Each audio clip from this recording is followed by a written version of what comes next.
హిందూ ఉత్సవ సమితి ఆధ్వర్యంలో ఈ నెల 25వ తేదీన మహాపాదయాత్ర నిర్వహించనున్నట్లు బీజేపీ సీనియర్ నాయకుడు శ్యామ్ సుందర్రావు తెలిపారు.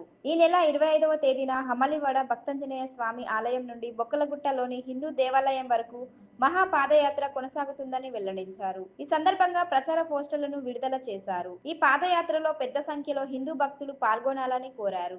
గో హత్యలను నిరోధించాలని, గోవును జాతీయ పశువుగా గుర్తించాలని, మత మార్పిడులను నిరోధించాలనే నినాదంతో పాదయాత్ర చేపడుతున్నట్లు చెప్పారు. గత 3 ఏళ్లుగా ధనుర్మాసంలో ఈ మహాపాదయాత్ర నిర్వహిస్తున్నట్లు తెలిపారు. ఈ కార్యక్రమంలో హిందూ ఉత్సవ సమితి అధ్యక్షులు చుంచు రాజ్ కిరణ్, ప్రధాన కార్యదర్శి రవీందర్, గట్టయ్య ఇతరులు పాల్గొన్నారు. जय भारत माता, जय श्रीमन्नारायण, जय श्री राम, जय श्री राम, भारत माता की जय, जय श्रीमन्नारायण, जय श्री राम, भारत माता की।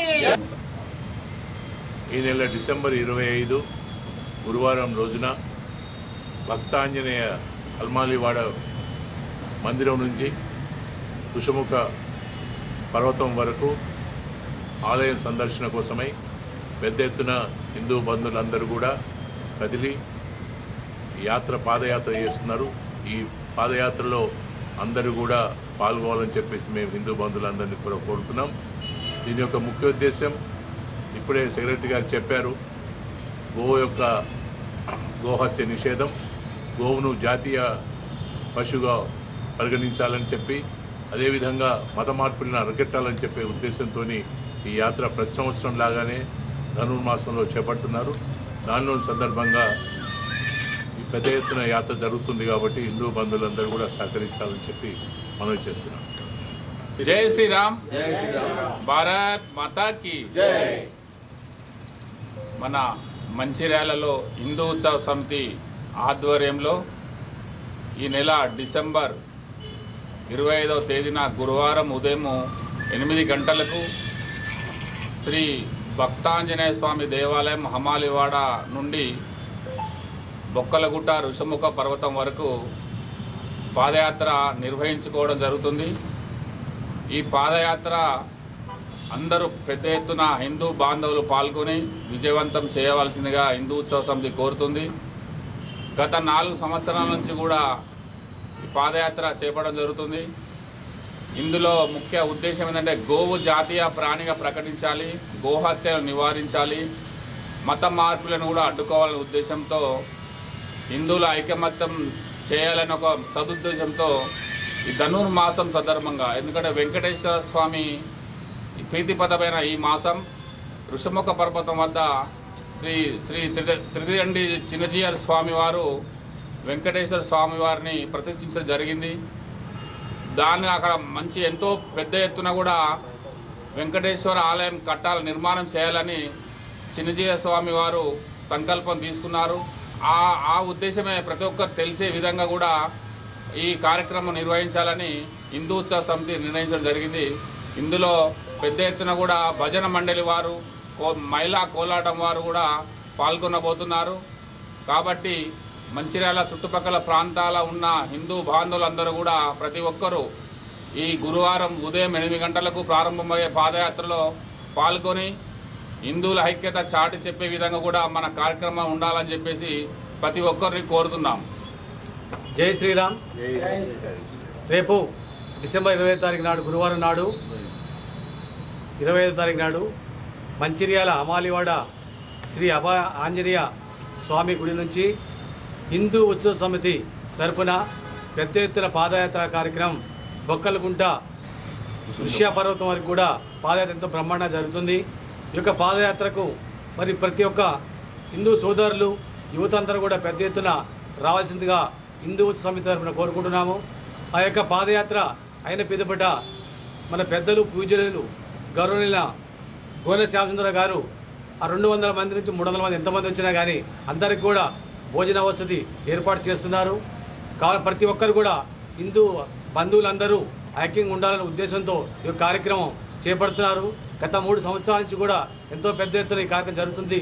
కావున రేపు రాబో గురువారం నాడు హిందూ బంధువులందరూ కూడా ఈ యొక్క కార్యక్రమాన్ని విజయవంతం చేసిగా కోరుచున్నాము.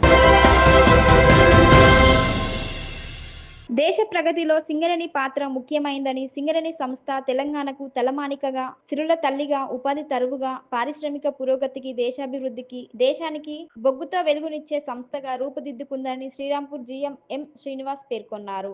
మంగళవారం శ్రీరాంపూర్ జీఎం ఆఫీసులో సింగరేణి 137వ ఆవిర్భావ దినోత్సవ వేడుకలు నిర్వహించారు. ముందుగా జీఎం ఎం శ్రీనివాస్ పతాకాన్ని ఎగరవేసి వేడుకలు ప్రారంభించారు. ఈ సందర్భంగా మాట్లాడుతూ తెలంగాణ అభివృద్ధి గని సింగరేణి సంస్థ అని జీఎం తెలిపారు.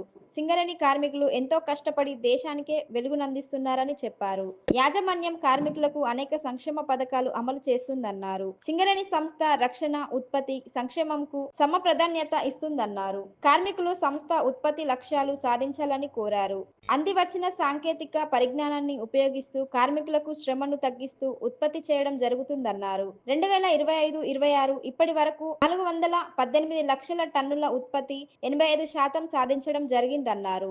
ఉత్పత్తి లక్ష్యం 72 మిలియన్ టన్నుల లక్ష్యాన్ని సమిష్టిగా సాధించాలన్నారు. శ్రీరాంపూర్లో 87% ఉత్పత్తి సాధించామన్నారు. 100% సాధించడానికి అందరం కృషి చేయాల్సిన బాధ్యత ఉందన్నారు. శ్రీరాంపూర్ ఏరియాలో 3882 మందికి కారుణ్య ఉద్యోగాలు ఇచ్చామన్నారు. 275 మందికి ఎస్ఎల్పి పదోన్నతులు, 6 దివ్యాంగులకు ఉద్యోగాలు కల్పించామన్నారు. మంచి పారిశ్రామిక సంబంధాలు నేర్పుతూ శాంతియుతంగా సమ్మెలు లేని ప్రాంతంగా పేరు తెచ్చుకున్నారు. ఈ కార్యక్రమంలో DYGM S Anil Kumar, SOT GM Satyanarayana, అధికారుల సంఘం అధ్యక్షుడు వెంకటేశ్వర్ రెడ్డి, డివైజీఎంలు ఎస్ అనిల్ కుమార్, శ్రీధర్, రాజన్న, రవీందర్, ఏవి రెడ్డి, అధికారులు సురేందర్, రాజేష్, డివైజీఎం ఆనంద్ కుమార్ పాల్గొన్నారు.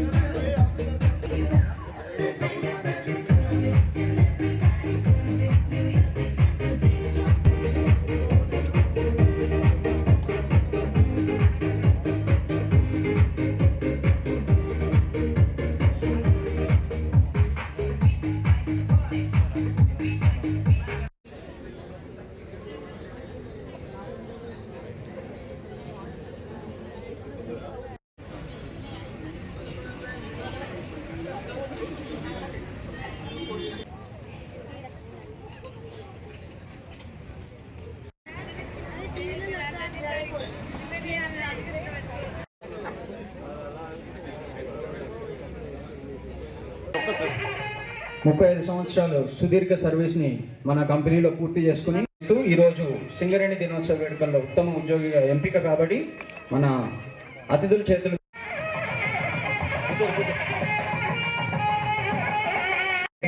మీదుగా బహుమతి ప్రదానోత్సవం జరుగుతుంది. అదేవిధంగా ప్రశంసా పత్రాన్ని మన ఎస్ఓటు జేఎం గారు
ముందుగా అందరికీ 137వ సింగరేణి ఆవిర్భావ దినోత్సవ శుభాకాంక్షలు. సింగరేణి ఉద్యోగులకు, కుటుంబ సభ్యులకు, యూనియన్ నాయకులకు, పుర ప్రముఖులకు అందరికీ కూడా మరొకసారి సింగరేణి ఆవిర్భావ దినోత్సవ శుభాకాంక్షలు. సింగరేణి యొక్క ప్రస్థానం 137 సంవత్సరాల నుంచి కొనసాగుతూ ఉంది.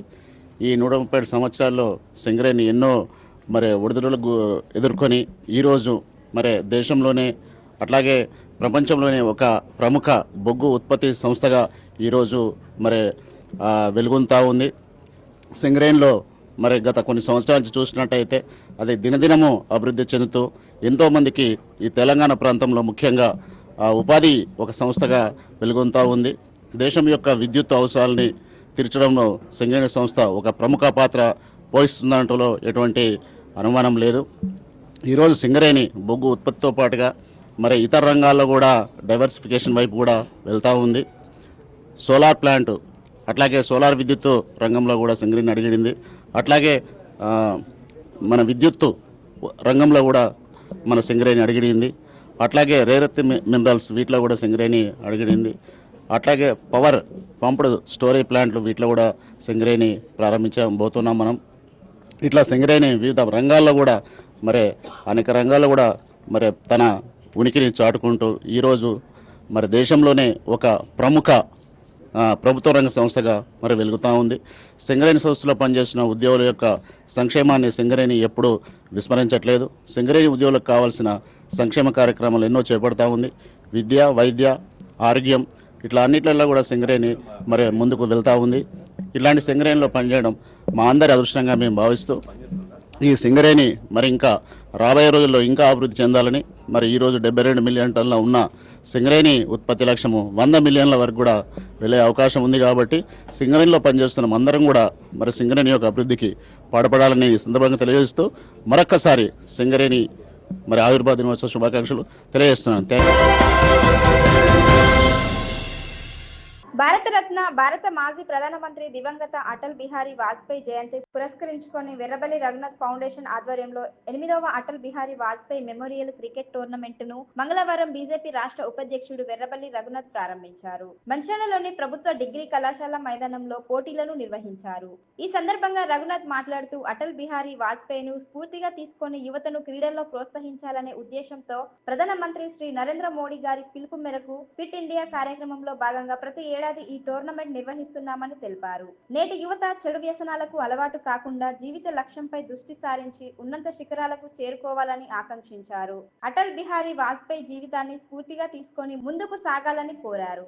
ఈ కార్యక్రమంలో మున్సిపల్ మాజీ వైస్ చైర్మన్ గాజుల ముఖేష్ గౌడ్, నాయకులు వంగపల్లి వెంకటేశ్వరరావు, బియ్యాల సతీష్ రావు, బెల్లంకొండ మురళి, మేరడికొండ శ్రీనివాస్, బుద్దారపు రాజమౌళి, బోయిన్ దేవేందర్, బింగి సత్యనారాయణ, చిరంజీవి, వేణు, దేవరకొండ వెంకన్న తదితరులు పాల్గొన్నారు. All the best. Congratulations. All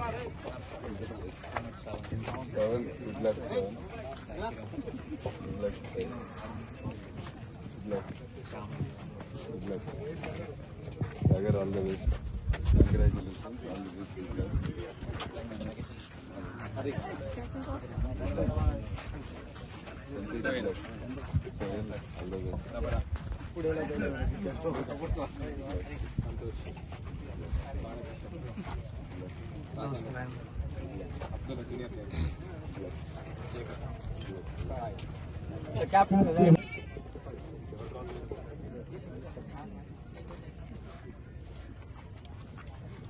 This is the call.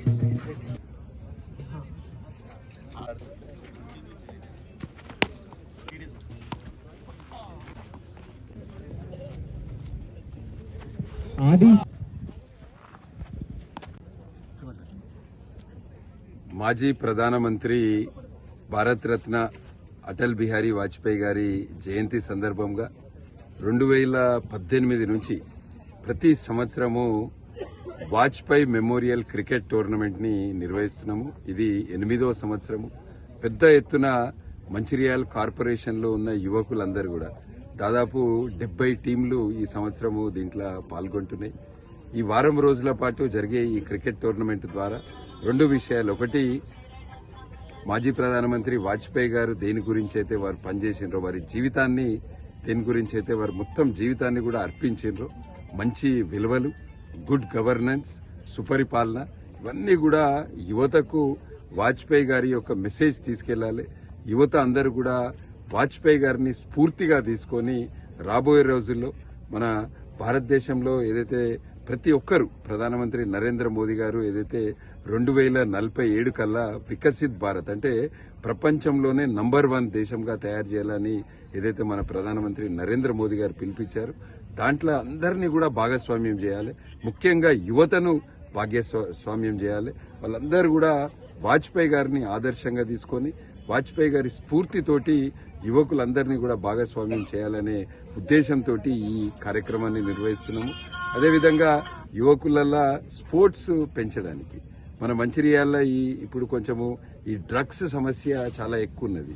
మనం మంచిర్యాలని డ్రగ్ ఫ్రీ మంచిర్యాలుగా చేయాలి. డ్రగ్ ఫ్రీ మంచిర్యాలుగా చేయాలంటే యువతను స్పోర్ట్స్లల్లో మనము ప్రోత్సహించాలి, క్రీడలల్లో ప్రోత్సహించాలి. ఫిట్ ఇండియా కావాలంటే మనం మంచిర్యాలు కూడా దాంట్లో భాగస్వామ్యం కావాలి. ఫిట్ మంచిర్యాలు అయినప్పుడే ఫిట్ ఇండియా అవుతుంది కనుక యువతను కూడా క్రీడలలో స్పోర్ట్స్లో ప్రోత్సహించడానికి ఈ టోర్నమెంట్ పెట్టడం జరిగింది. వాజ్పేయి గారి ఈ సంవత్సరం మనం శత జయంతి అంటే 100 సంవత్సరాల జయంతి సందర్భంగా కూడా కార్యక్రమాలు నిర్వహించుకుంటున్నాం.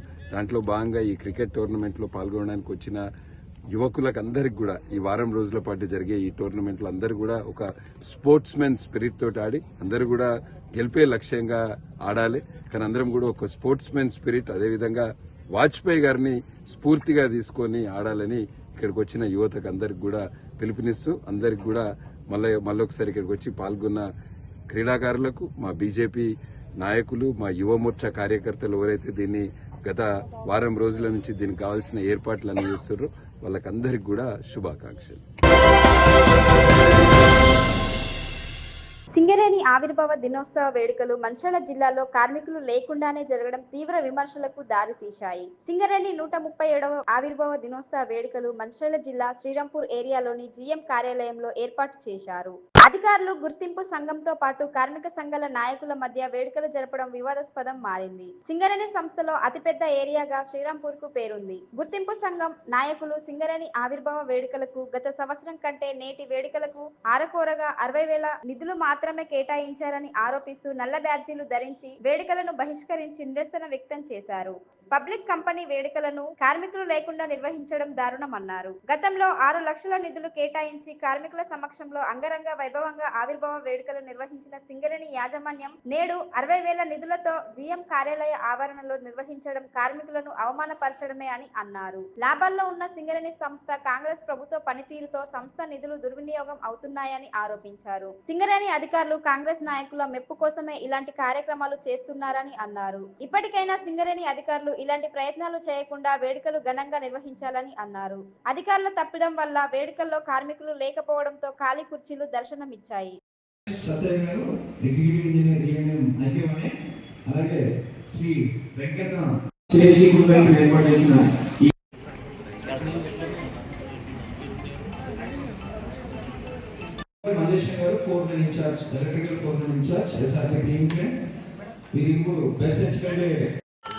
జై సింగరేణి.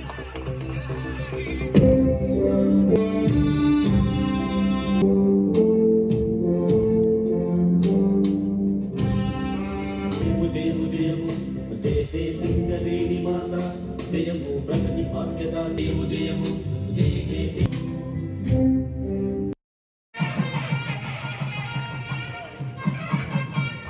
వాళ్ళు ప్రచారం చేస్తుంటే మనమైనా ఖాళీ ఉన్నాం. జై సింగరేణి, జయ హో సింగరేణి, జయ హో సింగరేణి. గట్టిగా వినాలండి, వినబడట. జయ హో సింగరేణి.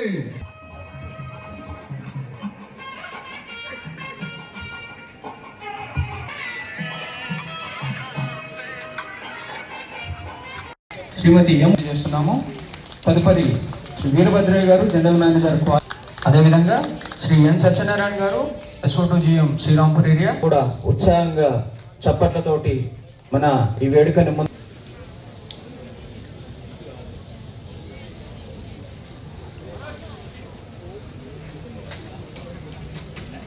నుంచి ఈ కంపెనీ అభివృద్ధిలో ముందుకు సాగుతుందండి. అలాంటిది సింగరేణి ఆవిర్భావ దినోత్సవాన్ని గత కొన్ని సంవత్సరాలుగా యాజమాన్యం చాలా ఆర్భాటంగా నిర్ణయించేది. సింగరేణి డే సందర్భంగా సింగరేణిలో ఉన్న కార్మికులు, అధికారులు అందరూ కలిసి ఒకే కుటుంబం ఒకే లక్ష్యం అనే నినాదానికి అనుగుణంగా సింగరేణి దినోత్సవాన్ని డిసెంబర్ 23వ తారీఖున జరుపుకునేవాళ్ళు. ఆ కార్యక్రమం సందర్భంగా సింగరేణి కార్మికులతో పాటుగా సింగరేణి ప్రాంత ప్రజలు అందరూ కలిసి సింగరేణి గురించి అవగాహన తీసుకురావడానికి, సింగరేణిలో ఎన్ని మైన్స్ ఉన్నాయి, ఏం టెక్నాలజీ నడుస్తుంది, ఏ ఏ విభాగాల వాళ్ళు ఏం పనులు చేస్తారు, సింగరేణిలో అభివృద్ధి మీద రాబోయే ప్రాజెక్టులు ఏం రాబోతున్నాయి, వెల్ఫేర్ ఎలా ఉంది, వైద్య సౌకర్యం ఎలా ఉంది, దాంతోపాటుగా సింగరేణి గతం నుంచి 100 సంవత్సరాలు 135 సంవత్సరాల నుంచి ఏ విధంగా అభివృద్ధి చెందిందనేది కార్మికులకి, ఈ ప్రాంత ప్రజలకి అందరికీ అవగాహన జరిగేటట్టుగా ఏర్పాటు చేసి ఫోటో గ్యాలరీలు పెట్టి ప్రతి డివిజన్లో ఆ స్టేడియంలలో భారీ ఎత్తున చేసి ఒక ఆహ్లాదకరమైన వాతావరణంలో ఈ సింగరేణి పుట్టినరోజు సంబరాలు జరుపుకునేది. ఆ సందర్భంగా కార్మికులందరూ కుటుంబ సభ్యులతో కలిసి వాటిని సందర్శించటం, కార్మికులు ఏం పనిచేస్తున్నారో అవగాహన కలగటం, ఇలా ఒక మంచి పండగ వాతావరణం ఉండేది. యాజమాన్యం ఈ సంవత్సరం తీసుకున్న తప్పుడు నిర్ణయం వల్ల వాటికి రావాల్సిన నిధుల్లో కోత పెట్టి ఏదో పొదుపు చేస్తున్నామని ఈ సింగరేణి డేని సరిగ్గా జరగకుండా కేవలం జిఎం ఆఫీసులోనే జరపాలని సర్కులర్ ఇచ్చారు. గతంలో ఒక్కొక్క డివిజన్కి 3-4 లక్షల రూపాయలు, 3,60,000, 3,70,000 అలాట్ చేసే బడ్జెట్ని కేవలం 60,000 రూపాయలు కేటాయించి నామమాత్రంగా చేయండి అని యాజమాన్యం నిర్ణయం తీసుకున్నారు. దానికి వ్యతిరేకంగా గుర్తింపు కార్మిక సంఘంగా ఏఐటీసీగా అన్ని గనుల మీద బ్లాక్ బ్యాడ్జెస్ పెట్టి నిరసన తెలియజేస్తున్నాం. ఖర్చులు దుబారా చేసే చోట దుబారా చేస్తూ సింగరేణికి సంబంధించిన దగ్గర మాత్రం పొదుపు పేరుతో అన్ని కోతలు పెడుతున్నారు. మొన్నటికి మొన్న అది ప్రైవేట్ కార్యక్రమం, ఒక ఫుట్బాల్ కార్మికుడు క్రీడాకారుడు వస్తే ఆ సందర్భంలో 10 కోట్ల రూపాయలు సిఎస్ఆర్ నిధుల నుంచి దారాదత్తం చేశారు.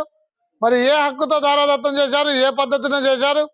సిఎస్ఆర్ నిధులు అంటే అభివృద్ధికి వాడాలి.